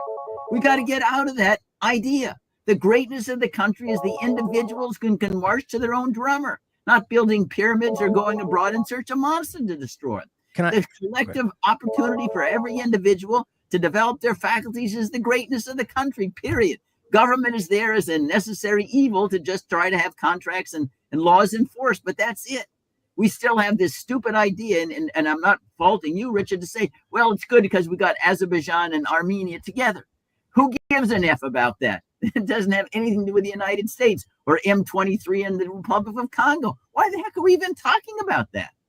It doesn't make any difference to the American people in our constitutional dispensation. And we got to get back to that point if we're going to prevent our country from going off a cliff. And exactly what Ben Franklin feared, a republic if you can keep it. We haven't kept it. And if we don't go back and keeping it, we're done. Can I ask you something, Richard, about what you think about Trump? Do you see him as being somebody who is driving that kind of mindset, or somebody who's trying to strive towards back to a constitutional republic idea with his actions and everything he's done? Like, let's just say first administration and so far this one. What do you think? Commenting just on this administration, if we just look at actions, not words, I see on balance, net, a drive toward a more constitutional republic. Right? Okay. I just think that I know that I'm in the absolute minority on this. I know. So almost no one sees what I see. Right? You think, I think that's flat. I can lay out some arguments and some facts as to why I think that. Sure, but I understand my view is not a popular one. Right? So I'd love to hear it, though, Richard. You think he correctly applied the Alien Enemies Act? Yeah. Look, I'm not going to get into legal. No, Richard, you made a statement. You made a statement by his actions, not his words. Okay. Right. So his action was to implement the Alien Enemies Act. Okay. Is that action consistent with returning to a constitutional vote? You think that was the right? You think that's what James Madison had in mind on how the Alien Enemies Act should be used? I mean, he left a text on how the Alien Enemies Act should be used, and it's not to deal with. Serves that was passed under the Adams administration, the second president. Yeah, 1798. Correct. Right. So this is something that the founders themselves didn't find unconstitutional. Again, Richard, I'm not asking if the Alien Enemies Act is constitutional or not. I'm asking you the application of it. Yeah. James Madison gave a report to Congress in 1800. Okay, because when they let the Alien Acts and Sedition Acts expire, they kept the Alien Enemies Act, and James Madison gave a big, extensive report to Congress in 1800 on defining what an alien enemy is, and that's a combatant in an act of war. Okay, so he defined what it meant. So, no, we're not disputing the law. We're disputing the application. All right, let's talk. Okay, you really want to talk about this, Jeff? Let's talk about this. Okay, because this is what are enemies, right? And in your mind, maybe. No, James Madison. I'm referring to James Madison in his description. You're looking at uniformed combatants following 18th century rules of warfare, right? But a lot's changed, right? And so you have to take a look at Mao Zedong's rules of insurrection and how they globalize the communist revolution. And if you look at Al Qaeda and ISIS, they are following. We're talking specifically now about Tren de Aragua. He took is Tren de Aragua. Can you let me explain this to you so you can hear another point of view? Okay? I'm going to just focus on. I'm going to get there, and I'll get there very quickly. Just listen for a second. All right. So we take Mao's rules, then and I can explain what those are, but let's just assume we all know. Then you see that ISIS and Al Qaeda have adopted fundamentally the same rules. Then you look at Tren de Aragua and the other South American gangs, and they're following the same rules. So what are the rules we're talking about? Basically, 3 phases of revolution. One is you land a cell of people, and you have them interact with the local criminal networks to form partnerships. The criminal networks provide smuggling routes, secure communication routes, but most of all, muscle and manpower, right? The revolutionary faction provides ideological cover to draw more public support. And they grow geographically, dominating certain areas. They forcing the police into first negotiating entrance to those areas and eventually create no-go areas, right? And this pattern, we saw it during the Malay emergency in the 1950s. We saw it in South Vietnam, but we've also seen it in Syria with the Iranian takeover. And the Tren de Aragua and other cartel activities fits this same pattern. So it is an enemy. It is an enemy of a foreign power That you can operating in verify? a blind That we can doctrine. prove? No. No, Okay. let's get earthbound, Richard. Yeah. You start Okay, yeah. out. So you guys are not familiar with No, counterinsurgency no. warfare. Come on, man. and Don't you always do don't that. have any Just don't understanding agree of with me it, doesn't but mean you're you don't certain understand. you're right. No, Richard, Go you ahead. got to start out with the language of the statute. Hmm. That's the starting point in interpreting a statute. What do the words say? It says when Congress has declared war. Bruce, The what does it mean to enemy declare is- war in the 18th century? What does that mean? See, I we mean, can't do this. Congress enacts a statute that says we are now at war for. Indeed, Right. Well, what when happens when Congress enacts a declaration of war? What happens in the 18th century? the president is then empowered to go on the offense. Actually, that's not true, And Bruce. then no, That is they not were, true. There were over Okay, 11 let me. statutes. This I know a lot about. No. A declaration of war in 18th century law, okay, changes the diplomatic status of ambassadors of enemy countries. That's not what James Madison thought. They No, all actually, said- you're wrong. Okay, No, all right. If that's Now, all that it did, why did authorization they to have a use debate force about is a modern term of the last 40, 50 years, right? It is a declaration of war changes diplomatic status. No. Right. The fact is Congress, that no. This is very clear. no. Only Congress can finance a war, right?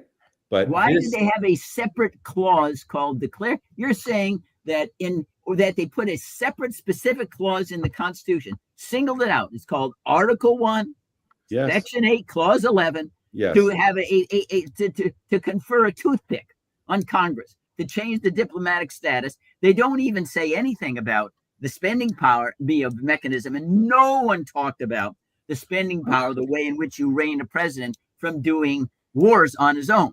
When they did talk about it, said, no, we do not want to trust any president to go to war. George Washington, who sat at the Constitutional Convention, says as president, only Congress can take us from a state of peace to a state of war. And thus, I cannot use any military offensively until Congress has deliberated on it and said I can use the military in that way. That's George Washington. Did Thomas George, okay, Jefferson- Bruce, Thomas- if your interpretation is correct, did George Washington get a congressional authorization to put down the Whiskey Rebellion? Yeah. Did he get authorization to go into See, now Ohio? we're back to the and same raise point. Indians? Where if they broke it once, it's okay to break it again, and that's not sound logic. He acted under the Insurrection Act. He did have a congressional statute. And when he tried to impose initially the Neutrality Proclamation, he went back to Congress and got the Neutrality Act of 1794 so he could enforce the Neutrality Act. He couldn't do it on his own by a proclamation. When Thomas Jefferson confronted the Barbary pirates, called they may be the ancestors of Al Qaeda, he got 11 statutes. He goes to Congress and says, I cannot use the military offensively until Congress has authorized me as an act of war to go on offense. That's what he specifically This will turn said. into a very long debate, but you have to remember the context, right? All of the people writing the Federalist Papers, reading the Federalist Papers, writing the Constitution, all those people were fundamentally English, and they had an understanding of recent to them English history. That is to say, the English Civil War. And they knew the reason why the Constitution is very specific about declarations of war is that under the English Constitution, the king could change the diplomatic status of ambassadors unilaterally, right? And they wanted to give that power to Congress to tame the president, right? And it also affects the privileges and immunities of military officers, right? By declaring war, right? So there's a lot of 18th century law here that was understood by everybody involved. That is so far removed from our time that you have to really go back and read the history to try and understand what it meant. It's like reading the Bible. You can't just read the plain language and understand it. You need a lot of context. Federalist 69, Alexander Hamilton, who wanted a muscular presidency, says, well, what is the commander-in-chief clause and the power to go to war? And he says specifically, well, in England, the king gets to go to war on his own, raise money on his own. He can do all these things. No, he doesn't say that.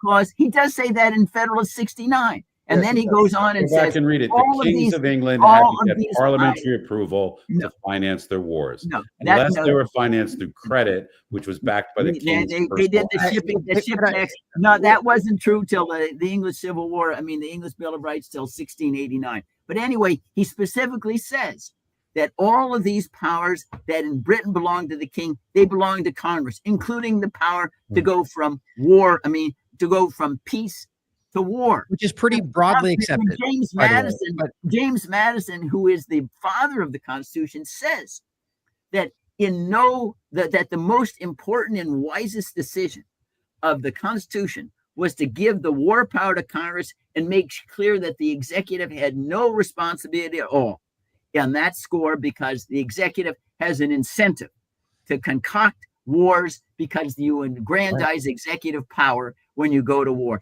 These And are here we as are. close as it can be. And then the last point, George Washington in his farewell address said, and the framers understood, hey, things can change over time. If we think a constitutional provision has become obsolete, we have an amendment process, and you can do the amendment to change the structure if you want to do that. We've done it from time to time. There has never been an amendment even contemplated transferring the power to declare war from the Congress to the executive branch. None. And I would not whatsoever. be in favor of transferring power from the Congress to the presidency so the president could engage in recreational wars like a European prince. That would be a bad idea. Well, We agree on that, right? well, listen, the Look, president engages in war is the recreational health of wars the right state. now. No, And exactly. if we What? are No, no, no. anti-statist, Okay, The guys, do I not have to want to leave. promote war. Can I jump in real war quickly? is You the guys war is the argue? death knell of the state. Let Ryan. Sorry, It's Bruce. also the health I of have the to leave. state. I just really want to say And something. I that's want Bruce to why it continue. should be avoided. Yeah, okay, but look, this started with the point of whether we thought Trump was being, I forget the terms I use, what more toward constitutional or more towards the king direction. And I think, I mean, what blows my mind is that we can watch him talk about the idea of potentially, I'm going to see whether we can go after U.S. citizens and whether we can remove people's status. Like, this insane to argue that this person is not fundamentally, knowingly violating the Constitution and acting in a unilateral way. And I think that the only thing that would make sense is that if you think that's okay to, in some point, get to a place where you can bring it back to where it's supposed to be. And I think that's insane. I don't think that's what he's doing, but at least that's logical that you think that might happen. But to argue simply that he's not doing that, I mean, I just think it's disconnected from reality. And I know, Richard, that you're the lone aspect in it, but I respect you from standing here and giving your opinion. I really do. But I look, I'll put it this way, and I'll leave. And Bruce, please continue. I think this comes I'm down. happy being a contrarian. Me too. So funny. But what's funny is I think it's based on the idea that you want to believe in what he says he's doing, and you want to believe in the outcome you see and the narrative around his actions. I don't think his actions are actually connected to what you think he's trying to accomplish. That's my opinion, though. Thank you all for being here today and having the conversation. I really do enjoy having the debate around things that we don't agree on. So I'll see you guys next Monday having an interview. So go ahead, Bruce. I'll Thanks, see you guys too. Well, I'd like to just quickly, Ryan has to go. I have Federalist 69. Yeah. First, the president will have only the occasional command of such part of the militia of the nation as by legislative provision may be called into the actual service of the Union. So he can't call any, and matter of fact, it goes on to say that basically commander-in-chief are also, the governors are also equally commander-in-chiefs. So if you read 69, yes. if you read 69, it says this is the difference between the monarch. The president only has occasional command, because remember, there's no permanent standing armies. He has occasional command based upon legislative act. Okay, legislative act. He can't do anything until the legislature gives him the right to do it. That's what it says. Okay. Federalist 69. Alexander Hamilton, the one who wrote the Federalist Papers, who had the most expansionist view of executive power. That's what he said. Yeah. All right. Well, and it's echoed everywhere. Richard, there was not one. But I think Trump is one busy voice. ending wars, not starting them. I don't know what we're arguing about here. But No. gentlemen, I'll see you next week. Richard, where this got started is Ryan asking you the question about how you think. I don't want this to be about Trump. I want it to be about the Constitution. Okay, so let's keep it about the Constitution. Ryan asked you a question about: do you think that Trump was trying to restore constitutional order, okay, or disrupt the constitutional order? And you said he's restoring the constitutional order. So the first example I gave with his application of the Alien Enemies Act. Okay. And James Madison gave a report to Congress, and he defined what an alien enemy is and an alien friend. And he said, if somebody's here committing crimes against the country, they're friends. Okay. They're friends who are criminals, but they don't meet the definition, because he was trying to illustrate the point of really, because he didn't really want to. Yeah, but if you're acting on behalf of a hostile foreign power, you're an enemy. No, that's not. No, they wouldn't say that we needed to be in a state of war. Again, go back and read the text. Let's get Earth count. We need to look and read the words of the statute, you know? I guess I'm going to say you're resident contrarian. Richard, I want to add one more comment. I know you have what's kind of funny to me about this application is the intelligence community did an assessment, and their assessment was that they were not linked. So now we have an administration that wants to put 50 to 100 Democrats in jail, okay, and Comey and Mueller and Obama and all those people for promoting a narrative inconsistent with an intelligence community assessment. That's what they're doing, right? They said they had an intelligence community assessment. They knew that intelligence assessment was false, and yet they created a public narrative around an intelligence community assessment that they knew to be false. And based upon that, they created these acts of treason, and we got to put them all in jail and then do a public hanging of all of them. One day we'll have Obama and Biden and Hillary and Bill, and we'll do a public hanging, maybe where the Trump ballroom will be, okay, and maybe we can show their heads in public. Jeff, I'll leave you with this thought. So these intelligence experts that you revere so much engage in a conspiracy to deny certain private citizens their civil rights, and it is perfectly fine for the federal government to vindicate the civil rights of its citizens in the courts of law. And let's see where the evidence turns out. But if it turns out, on balance, the court finds that they violated the civil rights of private citizens, these public officials or former public officials should be held to account. Surely agree with that. Well, we surely do. I think we and that's part of separation of powers. But right. The decision is I'll going to be see you all next week. Senate courts. Okay. Okay. All right. The one thing I want to ask our audience: if you go on your laptop or on your mobile phone, go on Google, type in Alien Enemies Act of 1798. It's not a long statute. Read the words. If you believe that statute, that under that statute, Venezuela has invaded the United States and is at war with us, then you'll believe Richard. If not, I think you'll believe that Trump is being lunatic in his application of the statute. They're not fancy words. Most of them are monosyllabic, not polysyllabic words. Just read it carefully, and I think it's plain to anybody that it applies when there's a declaration of war. You have actually combat and battles in the United States. Wasn't there a deal recently where Chevron was given authorization to resume operations in Venezuela? Yes, exactly. So we're at war with the country, and the country we're at war with, we give a major oil company the ability to resume operations there because we want the government that we're at war with to have a more robust energy sector, so it can have more funds to fight the war against us. Okay. Yeah. Really. So that's why I think that what's the intelligence involved? That's why to me all this is conversations to me that should be frivolous in nature.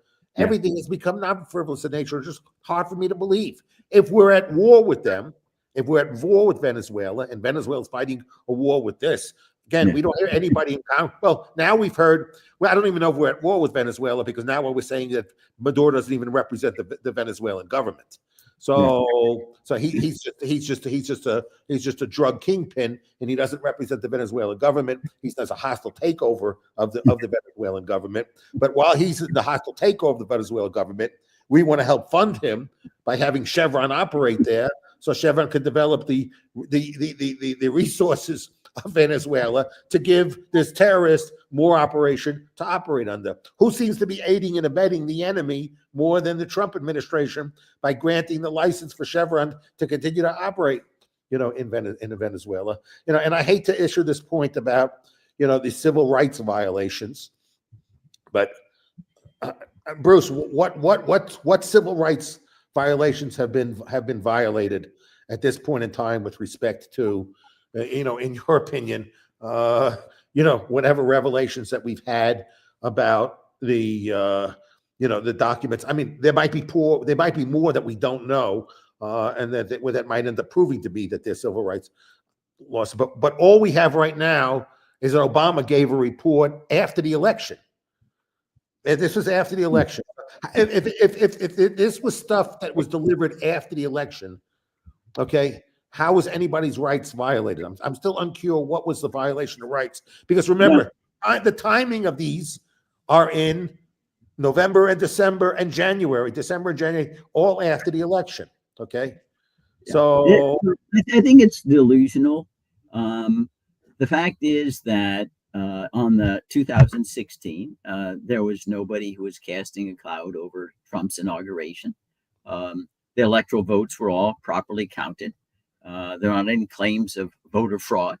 And the intelligence community came up with this belief that I think the Mueller report substantiated, and not unusual, that Russia, like every other country, tries to interfere with elections like we do in China and Iran, to try to support a candidate that they believe would be favorable to them. And Russia tried and didn't succeed. They couldn't find a single vote that was altered because of that effort.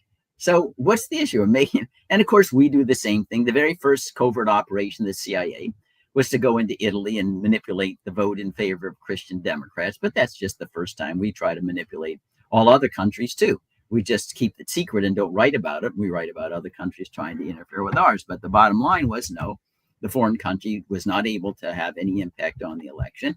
And in fact, it's highly likely that it was the Soviet or the Russian spies who manufactured a fraudulent email trying to suggest that, in fact, that they were more concerned about Hillary than they were about Trump, and therefore they would make it look like they were in favor of Trump as opposed to Hillary Clinton. Anyway, this was an email that you could understand why the Russians, trying to influence things, could fabricate an email and make it look like they were Hillary Clinton's work, trying to just create dispute in the United States. But I think the larger issue, Jeffrey, this is a mountain out of a molehill. Of course, Russia's going to try to influence in their favor. We do the same thing. And of course, and it, as typical, did it influence anybody's vote? None. So just move on, right? I don't even know what the heck there's any investigation. No. Remember, this comes, Jeffrey, on the heels.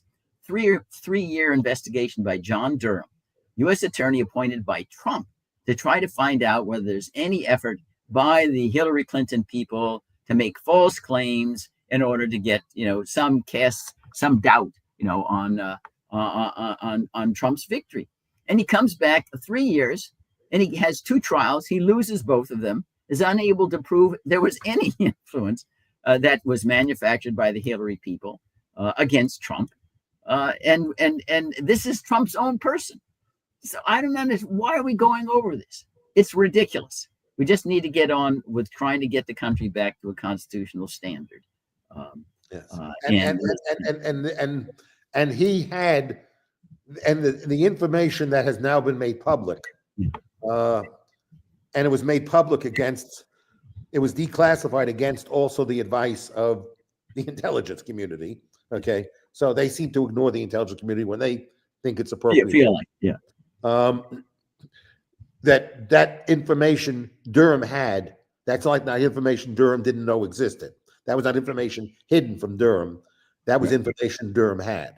Yes. So, and he made the judgment. Obviously, that he seemed to make the judgment that he didn't trust that information. Okay. Yeah, because it's likely created by Soviet spies. And I'd say, why is this unusual? The CIA is out there every day trying to make fraudulent documents and make it appear as authored by somebody else to embarrass another country. That's what spies do. That's what their task and mission. Why is this somehow viewed as something unique and therefore suspicious? It would be suspicious if it wasn't happening. By the way, for me personally, I don't think the spies have any impact on anything ever. I can't think, Jeffrey, and I think our combined reading probably is in the tens of thousands of books, of a single significant turning point in history that ever pivoted on some successful spy operation. It doesn't exist. The spies don't control a darn thing, other than whether somebody gets French fries or this person is in and this person out. But in the larger frame of the thing, I think all the spying and espionage crap is not worth paying any attention to. Look at all the catastrophes, John, the Walkers, and we have what's his name, Hansen and the FBI, and we have other spy. Does anybody think that the world changed because of any of these spies? No. And we had our spies out of the Soviet Union, out of Russia. They change anything? No, they make spy stories. So you can have James Bonds and you can sell newspapers or whatever. But in terms of real impact, why pay any attention to it? It doesn't change anything materially anyway. Yes, we just sort of focus on, as you always make, the being a constitutional republic. Yeah. Which was mostly about an exercise in self-government, with a government with few and specifically enumerated powers, and we should act within those constraints. And the concept of that we want broad consensus. If we're going to make any material changes, we want to have the broad consent of the people. Yeah. And the checks and balances. And I want to underscore for the audience again, Jeffrey and I are not ingenues. We know human nature is made of crooked timber. So even with government small, it doesn't mean we're going to live in paradise. There are problems with perfect freedom, but we're just saying that the cure of government always turns out worse than the disease, or most of the time does. And that's why you need to be skeptical, not because we don't think bad things happen in the private sphere. They do, but they're small compared to what the government does to us, right? That's the issue. Let's live as best we can with our own means, own self-discipline, taking our own responsibility, limit government to the serious crimes, enforcing contracts, making sure we have a defense so we can deter invasions. But that's it.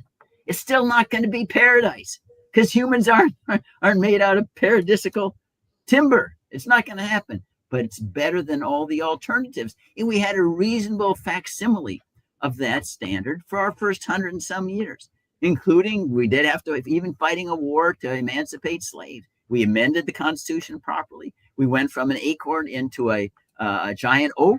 We became very, very prosperous economically. We were attracting all immigrants. We had a huge brain drain to the United States. Did it mean we were perfect? No, we still had problems, but we prospered far more in that 100 years than we have in the last 100. Even though our technology has grown. But in terms of freedom, no, we've lost freedom for sure.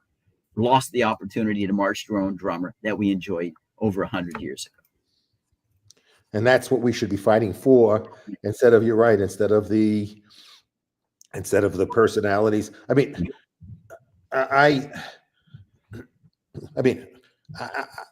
if Biden was president, I'd be calling him a moron too, because I think both of them are morons. It's just the fact that we have somebody in the White House now, and we got to address the person that we have in the White House now, and yes, we should avoid personalities, but sometimes for me, it gets frustrating. The fact is that people think that he has some exceptional skills, that he should be given such exceptional privileges because he has some exceptional skills. I want to make one other point, and then, if one of the things that we also need to understand on why we have a trade deficit with the rest of the world. Part of it is because we get seniorage on our money because we have the reserve currency in the world. But I want to give people some statistics about how much, if we look at consumption is as a percentage of GDP, okay? In India, it's 60% of GDP. In Germany, it's 51%. In Japan, it's 53%. In China, it's 39%. In the US, it's 68%. So of any large economy in the world, we have a higher propensity to consume and a lower propensity to save. So one of the reasons why we have higher trade deficits is we're a consumer-oriented society, and other societies are more savings-oriented society. And so given the fact that we have such a voracious appetite for consumption and are willing to go into debt to consume, more so in other countries, part of our trade deficit just reflects the fact is we don't save. We want to spend, and we want to spend not only our own generation's money, we want to spend other generations' money to continue to consume today. One of the points that Reagan made, for people who were listening to the recording I made of Reagan is that one of the obligations to responsibility was sound fiscal policy, which we don't have. If we had balanced budgets, we would probably not have the type of trade deficit we have right now, and if we had a nation that saved as opposed to a nation that continues to borrow and is borrowing against future income, then we probably would consume less and our trade deficit would go down. So our trade deficit is to some extent our preference of consuming more than other people who have the same income that we have. Other people have the same income that we have, they save. We don't save. We spend a lot more. So, and one of the reasons why China runs the type of surpluses it does is that China is a nation that saves. Their consumption is 39% of GDP. They're a savings economy, okay? That's their behavior. They're saving. They don't have all the type of insurance programs, the social insurance programs they have and the people have to save because they have to save for their own health care. They have to pay for their own retirement. They can't get all the mortgages. They need more equity when they want to get a house. So these are nations of savers. That's one of the reasons why Japan can fund its deficits is they're a nation of savers. They have a national savings rate much higher than we do. We spend, and we spend, and we don't save. And that is part of the reason that we consume so much. And I'm not making a judgment on whether it's good or bad, our consumption. I'm just making a statement of the fact that our consumption, our behavior is partially driving our trade deficit because we consume so much. We consume more than just the economy wants to produce here, but what we produce anywhere, and the businesses want to satisfy our consumption needs and give us the best product they can at the lowest cost, which means sourcing it the best way they can to make us all happy.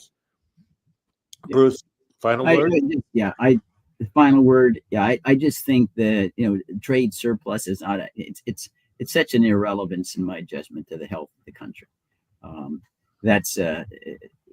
I want to go back to the larger issue, and it's huge, and it's going to take a long time to change. We have, as Americans, need to alter our vision of what the country was established for. It was not established, to become ruler of the world, to have huge military projections, 800 military bases, go to the moon or Mars or anything. They made happen, but that wasn't the goal. The goal would go back, individual dignity for all, a system which rewards merit. Whoever you are, wherever you came from, if you subscribe to the rule of law, you work hard, you develop your faculties, you're decent, you're benevolent, you're kind, you're an American. And that is the greatness of a country. I call it capital wealth. That is human capital. The collection of human capital is the greatness of a country. And that human capital isn't just monetarized. It's capital in terms of being decent, being respectful of everybody. Everyone has, you can disagree with someone, but not be disrespectful. Recognizing that every man and woman's a king and queen, no one wears a crown. That attitude is what really makes a country great. And I can guarantee you, it's that attitude that attracted for 100 years all the best and the brightest all over the world. Immigrants came to the United States. They were moxie. They couldn't speak English. They had to go across oceans that were precarious to their entire lives, but they risked it anyway to come to the United States. That's what's making us great. We had the best inventors in the world. We had writers.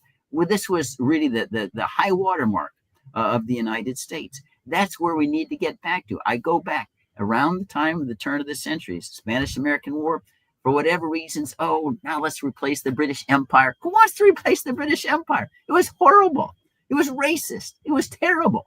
The Boer War was just one example among many. And now, hey, let's go to the Philippines. Let's go to Puerto Rico. Then we can go into Panama, and first in Mexico and Nicaragua and Honduras. And then pretty soon we can go around the whole world. And our whole outlook changed.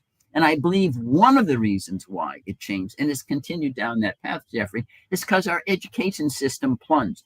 I'm not talking about the formal education system. Sure, we got more colleges and universities, you got more degree holders, but I'm talking about the real learning that comes in the classroom, that comes in the home. What books do you read? How do you spend your extra time? Do you understand, the Bible and literature and Shakespeare and Voltaire and Goethe and philosophy and Socrates and Aristotle? Why do we exist? What's virtue? On that score, we have gone backwards for 100 years. Backwards. We have people, they don't even know who these names are. Aristotle, Plato, Voltaire, Rousseau, James Madison. They don't know who they are. That is where and we understand it's not going to happen in a day. Just like Rome wasn't built in a day, you're not going to build back the American Republic in a day. But we need to know that that's our destiny. We need to move in increments that way. And otherwise, I can guarantee you, I've read about all 70 prior empires. We're going to go under. We're not going to survive. Maybe it'll be 10 years, maybe be 20, could be 5 years. But there's no way we can continue on this path and have anything that we can be proud of and handing off to our children and grandchildren. Thank you for that.